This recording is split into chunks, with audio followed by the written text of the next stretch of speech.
What's happening, everybody? Welcome to a brand new episode of Crossed Up. I'm Bob Wankel, sitting here in southern New Jersey on a rainy 50-degree day, and we have Anthony Sanfilippo here. And as I'm talking to him, I see Anthony. I see the sunshine behind him. I don't know how warm it is, but it looks pretty damn nice. I hear birds chirping from I'm Clearwater.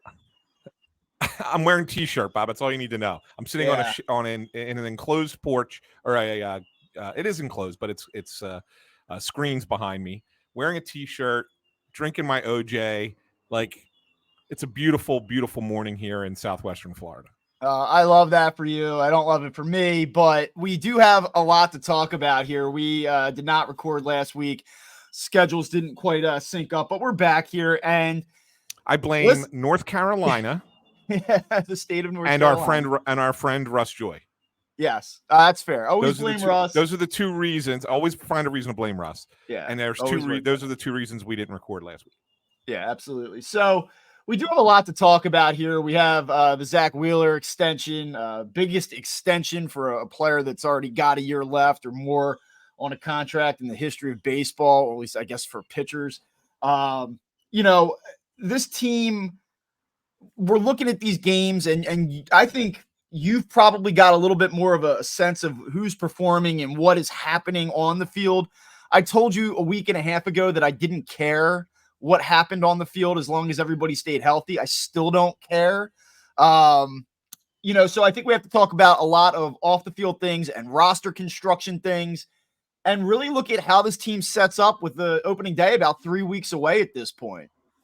Yeah, it's it's interesting, Bob, because one of the things we talked about with Wheeler pitched for the first time in a game yesterday at spring training, and he talked about, and we can dive into this. I've actually wrote a little bit about this, but he talked about developing his a splitter, which is something that's new for him this year. I mean, remember last year he incorporated a sweeper for the first time. So that got added to his pitch arsenal. This year, he's working on a splitter. And, he talked about how the plan for spring training is really to work on that pitch a bunch and find the right situations to use it. Results don't matter. And he doesn't care.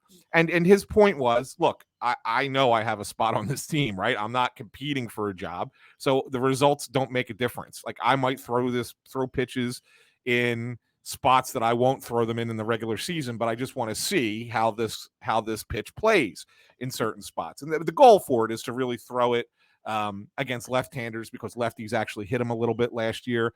And I was talking to Real Muto yesterday, and he said that the idea is for him to have a pitch that doesn't break in on lefties, because they're basically just sitting there and turning on pitches against Wheeler. Whereas if this one, everything that he throws, the cutter comes in, the slider sweeper comes in, even the four seamer's got a little bit of cut to it. But now all of a sudden you throw a splitter that breaks away from lefties, you're probably going to get a little bit of swing and miss on that. And so they just want to add to that arsenal and make him an even better pitcher. And he feels like if he can, be better against lefties and still dominate righties the way he does, he could chase a Cy Young. That was an exact quote. He said, I can go get a Cy Young. That was a thing that he said. So if you have that mentality and you're at the top of this rotation, then yeah, you probably deserve $42 million a year for the 3 years after this year, right? And be part of this for 4 more years. The interesting thing to me about the contract, Bob, and I mentioned this the other day when I wrote about it, is that this might be the last contract for Zack Wheeler.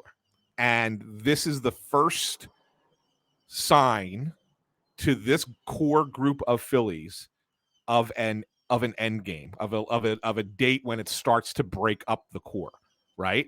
Like, we know Harper's here for a long time. We know Turner's here a long time. We know Nola's here a long time. This is the first one where you sit there and go, that could be the end of the road for a guy. And so, like, that to me kind of sets a window a little bit. Not to say that they can't be competitive beyond that. They certainly can. You got young kids coming like Andrew Painter and Mick Abel will be ready to go at that point. But the fact of the matter is that we're looking at it and saying, okay, we have Zack Wheeler for 4 more years. That's probably it. You got to try and win with him at the top of your rotation in the next 4 years. Is your expectation that Zack Wheeler is Zack Wheeler at the front end of this contract, at least in 24, 25, 26? Or do you think that they're kind of running a risk here on an overpay and that he could kind of fall off a cliff within the next year or two? No, I don't think he's there. I mean, the one thing about him is that he's been durable since he's been here, right? I mean, I know he had arm problems when he was in New York, but he's been really durable with the Phillies. And the one thing I could say for the Phillies, I give them a lot of credit with their health people and their medical team and their conditioning people. Knock on wood, their pitchers have avoided major injuries. Andrew Painter aside, right? I mean, that's the only one that, but that's because a 19-year-old kid is throwing a ball he probably shouldn't have been throwing. Right? Yeah. Trying to throw that cutter at 19. But at the same time, these guys have been really durable for the most part, especially at the top of the rotation. And one of the things that Rob Thompson was saying is that just how important it is to have that up there. An even better quote. I was going to reference what Thompson said, but Kyle Schwarber. I was talking to Schwarber in Dunedin, and he said, you kind of forget, and it's kind of forgotten in the sport of baseball, just how valuable it is to have guys who can throw 190 innings or more. He said there's about 30 innings per guy that most teams don't have that saves the bullpen. Yeah. And he says that gives you an extra 60 innings that the bullpen doesn't have to wear on their shoulders, right? So there's real value to this in a short-term deal. And yeah, you're paying him $42 million, which has only been paid to Ohtani, Scherzer, and Verlander previously. But the Phillies and Wheeler believe he's the best pitcher in the National League, and they feel like he can win a Cy Young, and they feel that he's worth that based off the fact that it was a friendly deal to begin with, and now they're going to pay him for that going forward. One of the things, and the last thing I kind of want to talk about with this contract is people were sort of applauding Zack Wheeler for saying, listen, I don't know that I want to pitch 5-6 years from now. So this is sort of what I wanted to do. You get the high AAV. Great. The Phillies don't have to pay this guy for 5 or 6 years. They don't have to worry about taking him in at 29. They don't have to worry about potentially paying a 40-year-old or a 39-year-old big money. This is a win-win. And he deserves, I believe, the money that he is getting on this extension. But there are some skeptics that are saying that this is not exactly the most noble thing. It's basically creating a 3-year opt-out for himself. And if he wants to go back and duplicate the contract and get one more deal, he might be able to do that. And who knows how the economics of the game move between now and then. So he's sort of leaving the window open. I think that Zack Wheeler, from any interaction I've had with him, anytime that I've been around him, he seems like the straightest of shooters. I just don't think that there's any bullshit with Zack Wheeler. I really don't. So while I get the skepticism that, really what he's doing is he's giving himself flexibility to see if he can cash one more time, which he might, and he's entitled to do that, by the way.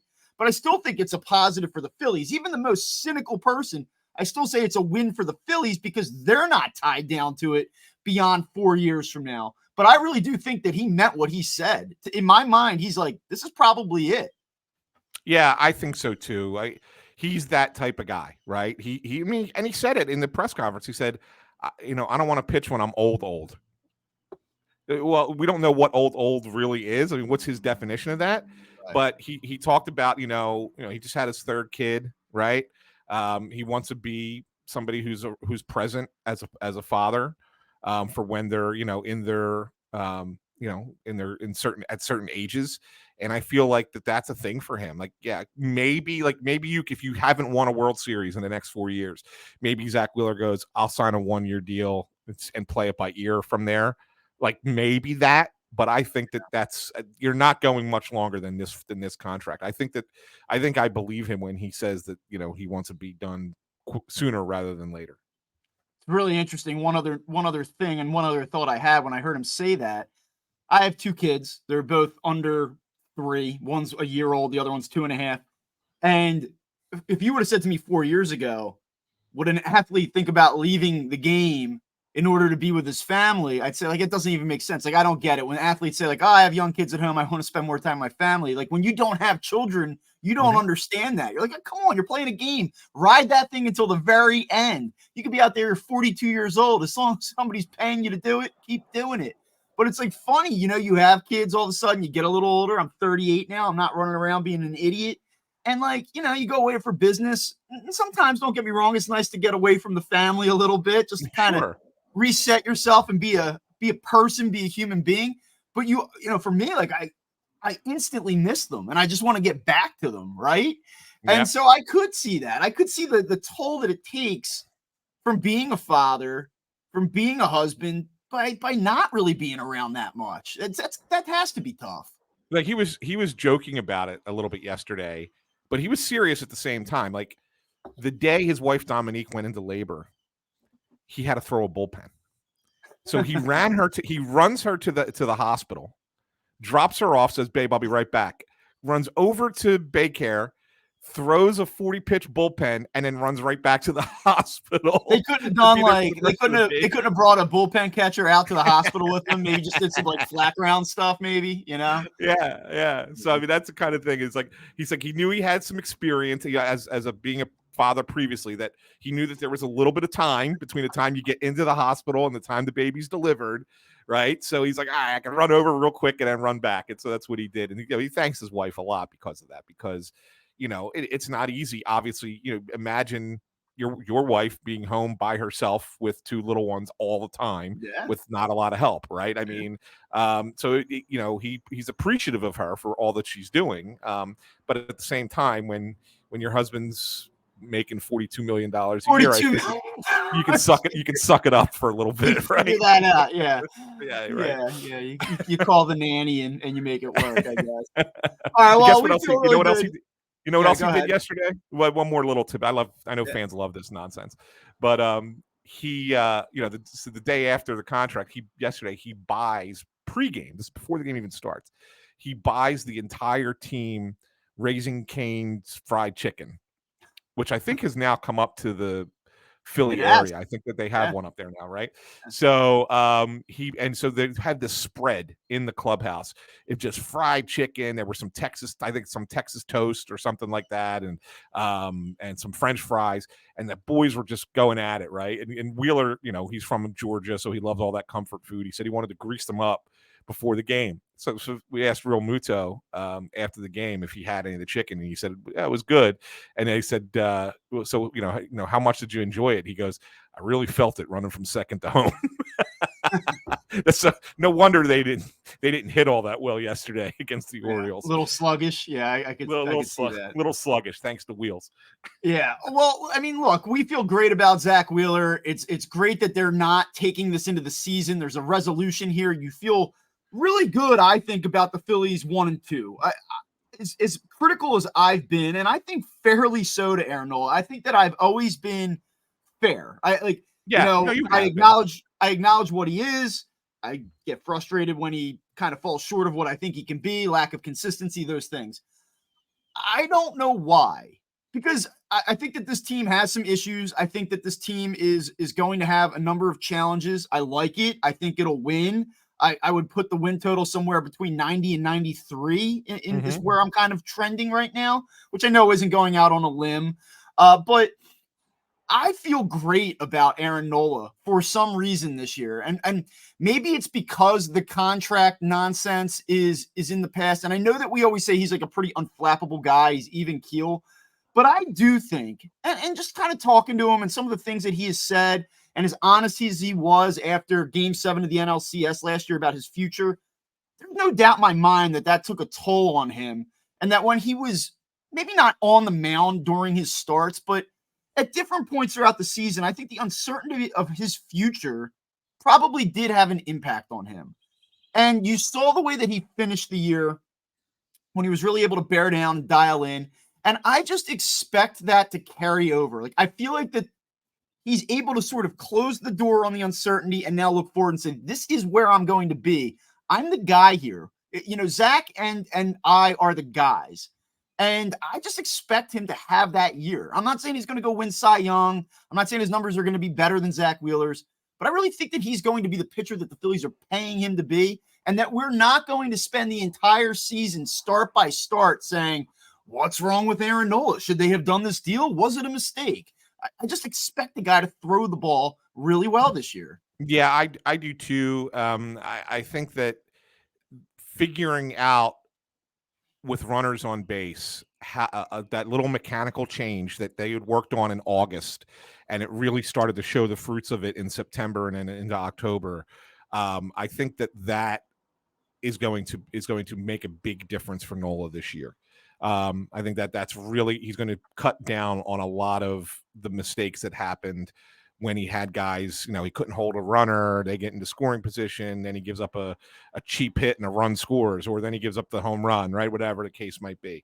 I think Nola's still going to, he's still going to give up his share of home runs just because he's a softer pitcher, but I don't think he's going to have as many guys on base. And so I think that ultimately you're going to see numbers that are more in line with 22 than you will what you saw last year. I think that's more of what you're going to see from you Nola. go back to the start of last year, and there was so much.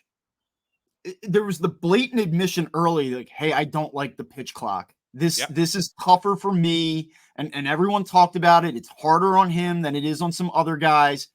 And he was always quick to sort of preface his commentary with, it's not an excuse. I'm trying to make excuses. But even as the season kind of wore on, we got into May, your 7 starts in, and he would kind of just subtly allude to issues with the clock and pacing and with runners on. And you're like, come on, man. Like, you've got to figure it out. You've got to figure it out.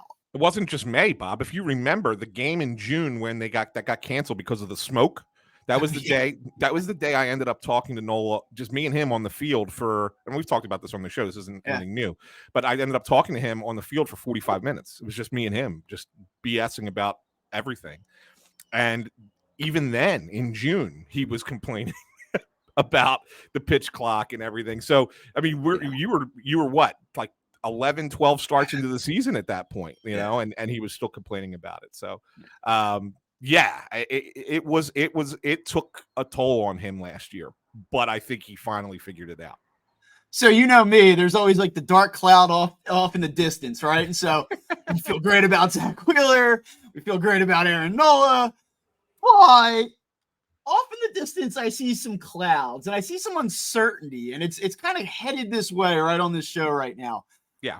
I have some concerns about Taijuan Walker. I've always had some concerns about Taijuan Walker, and I feel good about Ranger Suarez. We talked about him last week, right? And look, you go month by month last season, a little bit inconsistent, but we sort of know what he is. There's like a baseline of, hey, when it all shakes out, it's going to be all right. Even if there's some starts that are blow-ups. I feel all right about Christopher Sanchez, I guess. There's still some show me more element to it, but trending positively. Taijuan Walker, man, like 15 wins or whatever it was last year, gave him some innings. He put him in some holes early, and then he did a professional job of keeping them in games, and the Phillies more often than not found ways to win those games. Certainly he certainly did not live up to the contract. Now we get to hear this spring, and after the snub of not really getting to pitch last October, remember he went on social media, he had some cryptic messages, he was a little bit upset, kind of like, I'll show you, here's a picture of my workout room, I'm getting after it, watch me in 2024. Great. Well, here we are, he's behind schedule. I'm not that enthusiastic about his spot in this rotation to begin with. Can you help me feel better about this?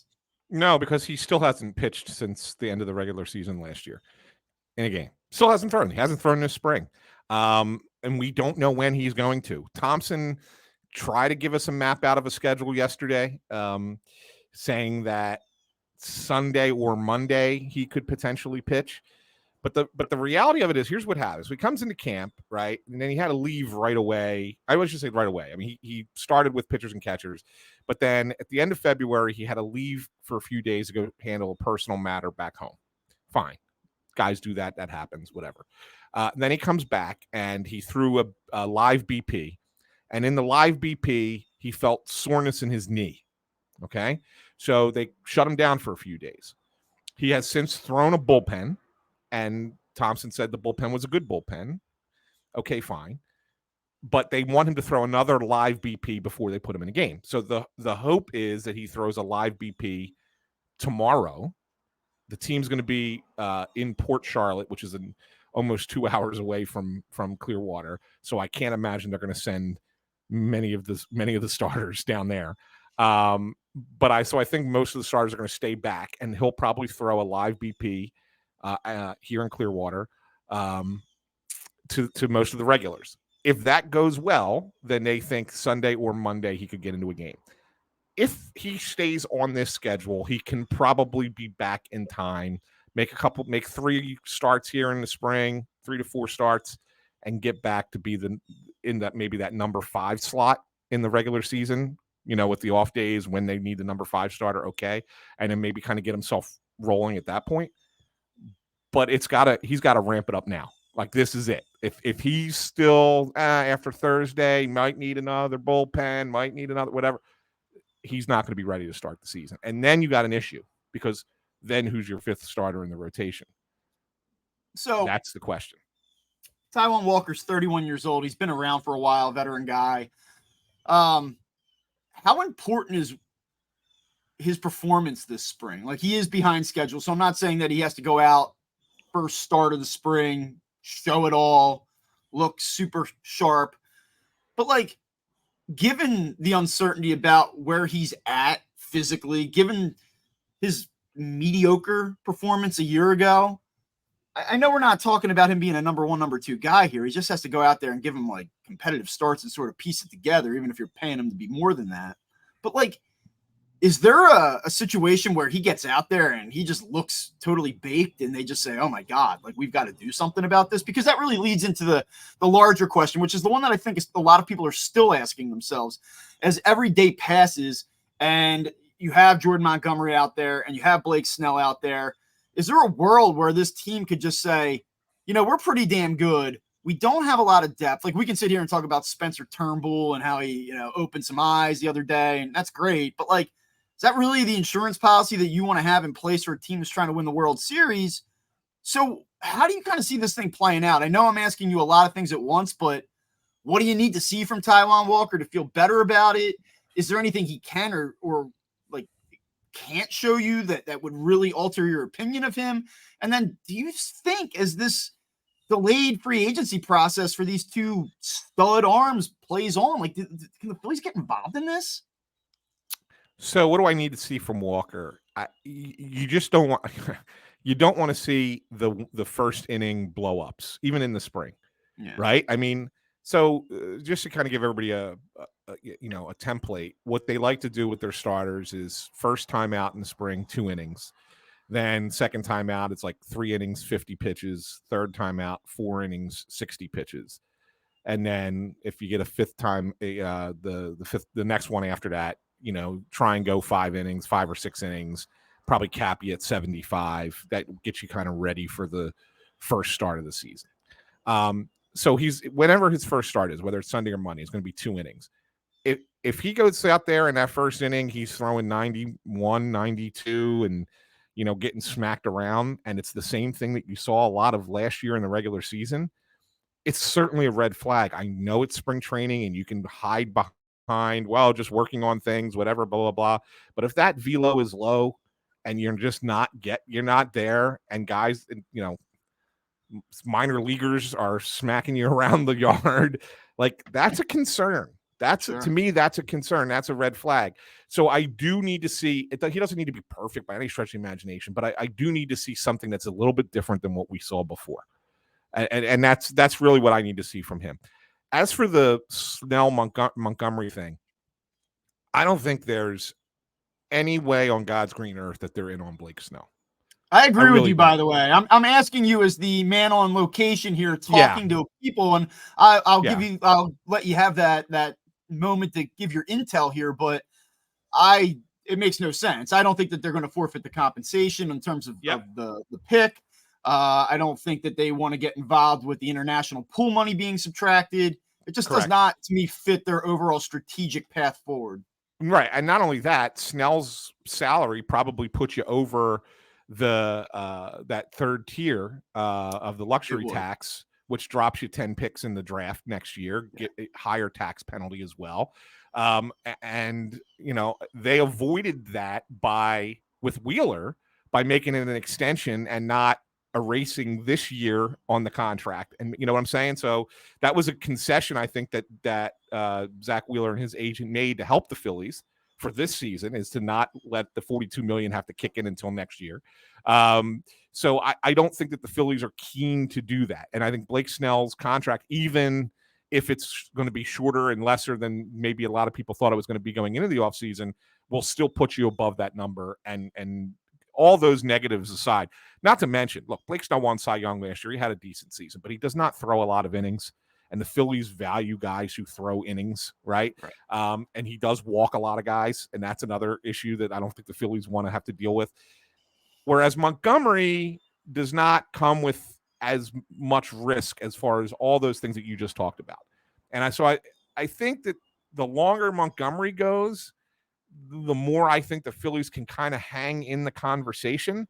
I still wouldn't put them as a favorite ahead of anybody else. Well, let me ask you this, because you alluded to the luxury tax threshold and the third one that you would cross if you do this. Certainly Montgomery would command more than what the Phillies have in terms of wiggle room. They're at 261 right now, 261 million. The third luxury tax threshold sits at 277. So they have $16 million as a barrier right now. And to me, it's like, if you're going to cross that, you cross it for a player that you believe changes everything, that takes you from pretty damn good to, hey, when you talk about the Dodgers, you better put us in the same breath right now in terms of overall talent. I just don't know. And the Braves too, obviously. I just don't know that Jordan Montgomery is that guy. And do you really want to cross that third threshold and basically give yourself no flexibility at the deadline? Because, like, how much further can they really go? Like, we want to sit here and act like it's unlimited, not my money. John Middleton's going to do everything possible to win. That's true to an extent. But this is not a team that's going to take on $300 million of salary this season either. No, it's not. I would venture to say that if you are bringing in Montgomery, you're going to have to unload some salary as a counter. And that could be Walker, right? Maybe you move off of Walker's contract. And I know you're going to say, who the hell's going to take Taijuan Walker?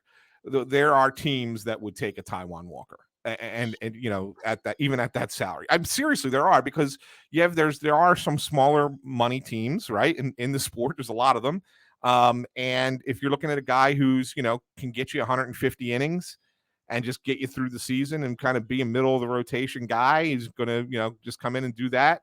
I think that there are teams that would do that still. So yeah, he's 18 a year for the next 3 years. So he's got essentially what amounts to a 3-year, $54 million contract remaining. I hear you. I get it. As I've always said, there is value in what he does and what he has, you know, brought to them last year. But that is a deal you would like to have back.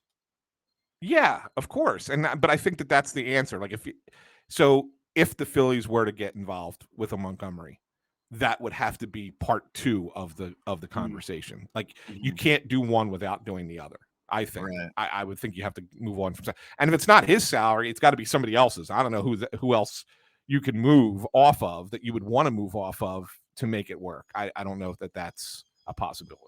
Yeah, I think you and I are in pretty much agreement here about where things stand.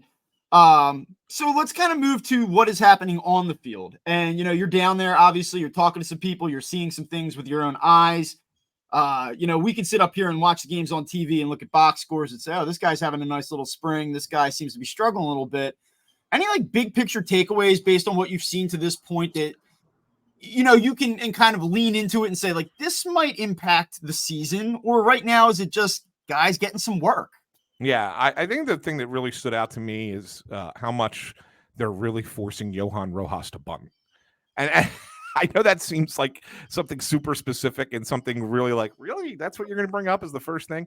But the reality of it is I walk in for the first time the other day, and it's, you know, really early in the morning, and they're out on that little half field and just working on bunting.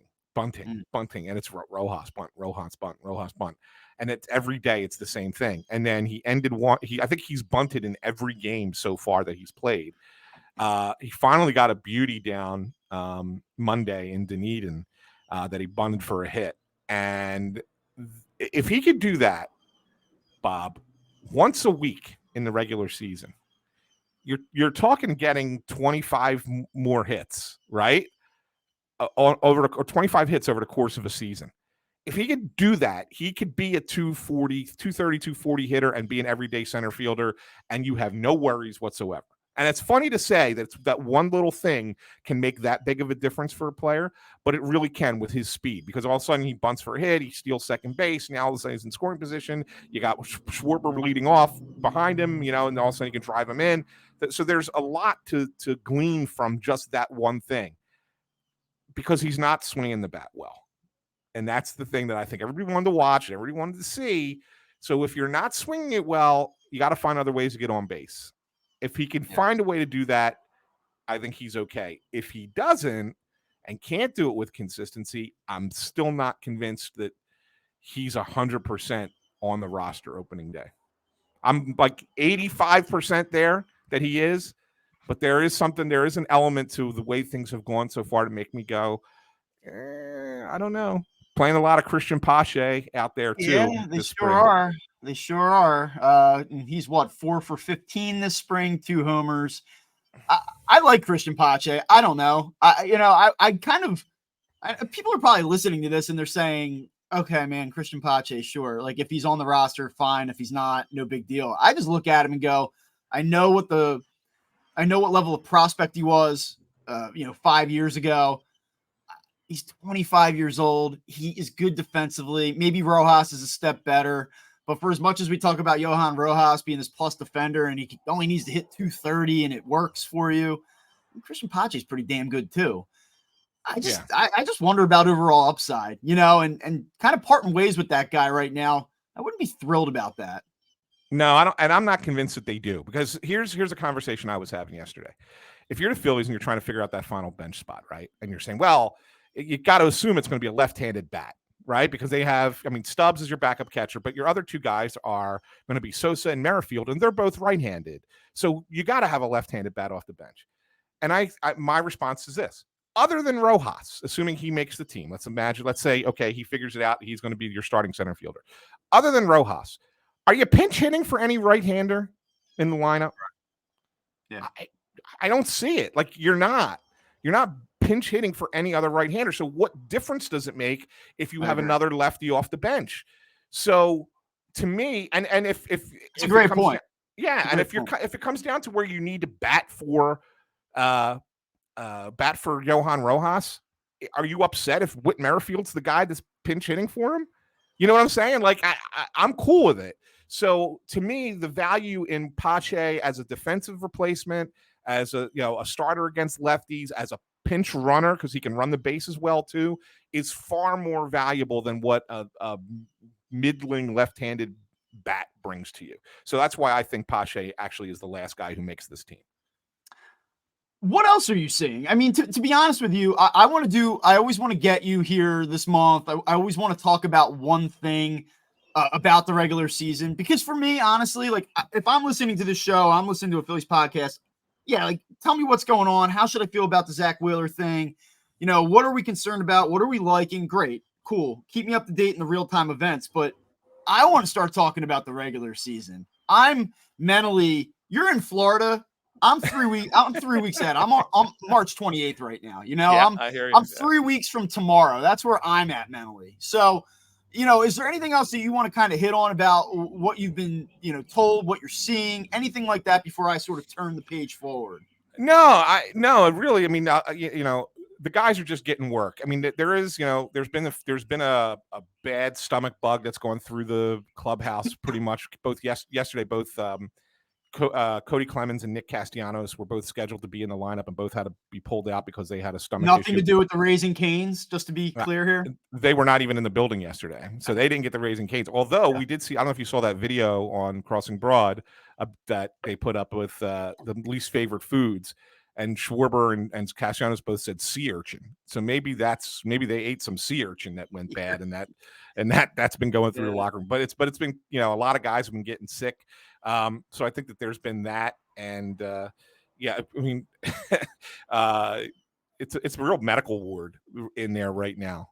So health has got to be something that's important.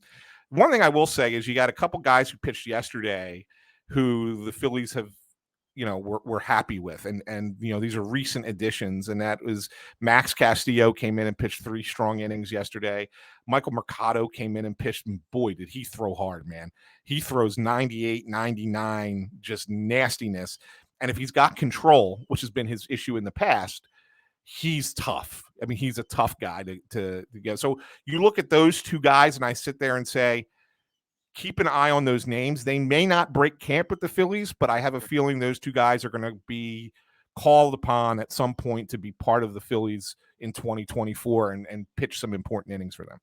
I guess maybe we can do a quick prospect check-in. There's 2 guys that get talked, 3 guys that get talked about. Obviously, Andrew Painter's not someone that we really can dial in on at this point, but you do have Griff McGarry and you have Nick Abel. I know that Griff McGarry the other day had one hell of an outing. He talk about a guy that has just gotten completely derailed. We were talking about him potentially working in a relief role at some point last year at the major league level. That doesn't look like it's going to happen anytime soon, huh? Yeah, it was so weird because he had a good outing the other day before I got here. I think he struck out the side, if I remember correctly. Then Monday in Dunedin, gets the first guy, looked good. Then there was a walk, a hit by pitch, 3 hits and another walk, and his day was over. And it was like, it just snowballed on him. And so I wonder how much of it is just getting caught up in his own head at this point of, oh my God, here we go again. You know what I'm saying? Like, if as long as things are going well, he looks okay, and then all of a sudden it goes sideways for him. I saw him sitting down with Caleb Cotham, the pitching coach, going over some reports and things, like really, and Caleb was really like a teacher going through it, like this was what this means and this is what this means, like kind of diving into that stuff. And I think that's something that could really help him a little bit. We'll see at his next outing if anything changes, but yeah, I think that the shine is off of that star at this point, as far as the Phillies are concerned. And I think Mick Abel sort of underwhelmed to a degree. I thought that I think that the perception was that he was going to have this like meteoric rise, like he was going to go right through the system and be here. Hasn't quite worked out that way, but what are the early returns on him so far this spring? Yeah, I mean, he had his first appearance was pretty good. Second one was just okay. Like, I think it's just kind of like, he's slowly getting to where he needs to get to. Mm-hmm. He's not going to be part of the team early in the season, but I do think that if he continues progressing in the right direction, that, if you need a spot start in July or August, he could finally get the call up then and give it a shot. But I'm not certain that this is something that he still needs, 15 more starts in minor leagues before we really think about it. Right. Okay. All right. So let's look forward here a little bit. We're about 3 weeks out. As I said, I would like to ask you this. I'm not going to pin you down on win totals and, give me your World Series predictions or anything like that. But I do want to know, I assume, is it fair to say that you have the Phillies as one of your 6 playoff teams at this point in the National League? Is that true? Yes. Okay. Yes. I mean, Bob, like they're right there with Atlanta and LA. I mean, in my mind. So, yeah. Okay. So the one place I think can go to without getting too deep into this is give me your National League playoff teams right now. That's a good question. I mean, Atlanta, Phillies, Dodgers are the 3 that are guaranteed. And then it gets interesting after that. The Central is going to be interesting because I think that it's once again going to be wide open for a lot of teams. Part of me thinks that this is the year that Cincinnati breaks through, and so I'll pick them, but I'm not doing that with like super confidence. Like, I think right now I still got to watch a little bit more and look around a little bit more, but I think Cincinnati is a team that sticks out to me as an NL Central champion contender. And then it's that, look, we did this last year, right? And I remember we were talking about a bunch of teams that are going to be in the mix for those wild cards. And we talked about the Cubs and we talked about the Diamondbacks. Believe it or not, if you recall, we did say that they would be in the mix. We didn't think they would be the team that went to the World Series by any stretch of the imagination. But I think both of those teams will be in the conversation again. And I think San Diego will have a little bit of a bounce back. And I honestly think that the Mets will be in the conversation a little bit as well. So somewhere in there, we're going to get a couple wild card teams. I kind of feel like that Padres team, and listen, I know they didn't make the playoffs last year. Yeah. I know they were in the NLCS the year before against the Phillies. The Padres sort of give me Cowboys vibes, where you look at it and you're like, oh, wow, look, the Padres. Like, I just don't believe in that team. That's fine. And that's fine. If I had to right now, and I know I didn't mention the Marlins, and they were a playoff team last year, but I think that they took a slight step backwards. Okay. If I had to pick two of those teams I just mentioned right now, I would say I would go with the Padres, and I would probably go with the Diamondbacks. I think that they made some nice additions in the offseason to try and repeat what they did a year ago. I'm still not in love with their pitching. So we're getting three teams out of the West. Like, you believe in the NL West this year? Well, I think the Central's weak, right? And so three teams is going to come from either the East or the West. And I just think that the third team in the West is probably a little bit better than the third team in the East. I have a feeling I know what you're going to say to this, but you look at the odds, and obviously the Dodgers are overwhelming favorite to win the West, minus 450. Next closest is the Diamondbacks at plus 800. Look at the Central. The Cardinals and Cubs both plus 185 to win it. So they're co-favorites with the Reds sitting there. So I like this. If you're listening to this, Anthony is actually very good at picking division winners, looking at futures markets. There is significant value that you can get Anthony Sanfilippo's NL Central winner for plus 340 right now. Yeah, I think that this might be you look around the league for that team that always takes that next big step the next year, right? Sure. And I thought that I think that the Reds are that team in the National League that vaults themselves into the conversation in some capacity. If you want to look at, I don't want to go into deep dive in the American League yet, but I think that like a Kansas City could be that kind of team in the American League, right? Kind of surprise people a little bit, come out of nowhere and be a decent team. Not, they might be last year's Reds where they're good until the end and then they fall off. But I think that that's a team that you kind of look at in the same vein, that could be a surprise team in baseball. So, yeah, I think that the Reds could pull it out. I'm not in love with what the Cubs and Cardinals did in the offseason. I agree. Yeah. Listen, I have one more interesting little note here as I'm looking around at these markets and everything. The Braves over-under win total right now, DraftKings, is set at 101.5. And I think we referenced this in one of the shows a week and a half or 2 weeks ago. Phillies is 90.5. So you have an 11-game gap there. Yeah. And that's probably warranted based on recent history. Braves have essentially finished roughly 15 games ahead of the Phillies' last two regular seasons. What's interesting, though, to me, is that when you go into the division winner market, the Braves are minus 240 to win the division. The Phillies are plus 310 right now. Given that there's an 11-game gap on the win totals, like that minus 240 number does not scream clear-cut division winner at this point. Like, that gap is a little bit closer than I think people realize. Yeah, if you ask me right now on the over-unders, I would go under Braves over Phillies. It's not to say I'd pick the Phillies to win the division, not there yet, but I think that the Braves will have fewer than 100 wins, and I think the Phillies will have more than 90. So that's very interesting. I will say.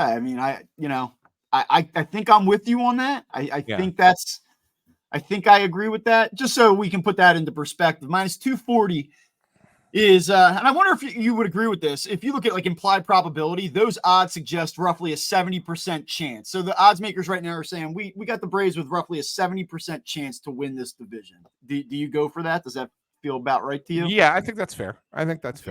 Yeah. All right, you want to hit one last thing here before we wrap it up? Yeah, and this kind of relates a little bit to the Phillies, but a couple of big name pitchers who we discussed last year at the end of the season as, the Phillies should go out and try and get this guy. Maybe the Phillies should go get this guy. Maybe the Phillies should look at this guy. Are going to be injured. One's going to miss the start of the season. The other looks like may miss the season. Sonny Gray in St. Louis. He's hurt, probably going to miss opening day. Who knows when he'll be back. The bigger one, Boston's only major acquisition of the offseason, Lucas Giolito, looks like he's going to miss the entire year.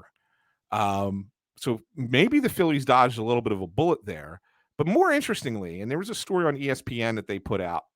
I think it was, I don't know if it was late last night or early this morning, whenever it was. I was up early and I was reading it about injuries and the DL. And the teams that use the DL more than other teams do. And the Phillies are one of the lowest, the IL, I should say. Sorry, it's injured list. They use it less than almost any team in baseball. I think that they ranked. Let me look it up here. They're in what they call tier 3, below average IL use, and they're down there with a bunch of small, lower market teams. Other than Texas, really is the only other big market team that's down there. Big money when I say that, but the teams that use the IL the most: Yankees, Tampa Bay Rays, which we know about their pitching woes, the Dodgers, who we think manipulate the IL usage, the Braves, the Twins, and the Astros. It's interesting, right? That the teams that do well use the IL more than the teams that don't do well. The bottom teams, right? Here's the teams that use it the least: Cleveland, Pittsburgh, Kansas City, Texas, which is the one outlier, Arizona, Washington, and Oakland. And that's just a product of not wanting to bring guys up, not wanting to pay major, like, how service time, like, how do you interpret that? Yeah, I don't know. I don't know if it's just, I think there are teams that use it to their advantage, like we mentioned the Dodgers, right? For example, who want to just constantly say, okay, oh, this guy's hurt, put him on a 10-day, call up another guy. That way you're keeping arms fresh and you have everybody ready to go for the postseason. And so they overuse the IL. Whereas teams that are in a full-fledged rebuild or just flat out stink, they might be willing to let their young players go up there and just play, man. Just play, get through it, get your experience, earn your lumps, and then you'll be better for it down the line. So I think that there is that element to it, right? And I think that that's probably why there's that kind of disparity. The Phillies fall into their third tier, which is below average IL usage. And so that's probably the largest group of the tiers that they put together.